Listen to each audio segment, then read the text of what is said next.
Hello, some of you watch and but don't subscribe. Please subscribe. Guys, man, we have to talk about this. Bravo B, he must stop what he's doing toward Trixie. Trixie love Bravo B.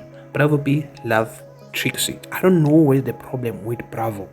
Maybe it's because of communication, or he doesn't have love language.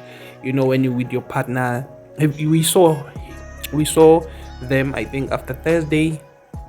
It was Thursday or Wednesday, where they were busy in the kitchen. Bravo B was washing dishes, Trixie was preparing food, and they were not talking, you know.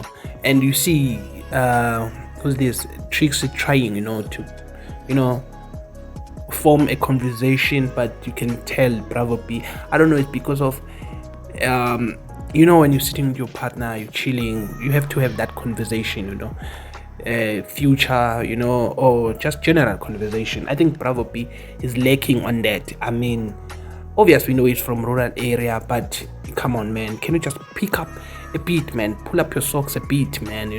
We know it might not last, their relationship outside or even inside the house, we're not sure, but please, man, Bravo B, he must stop this, because I feel bad for Trixie now, because she's trying, man. She stopped her nonsense and now she's focusing on him. What happening now?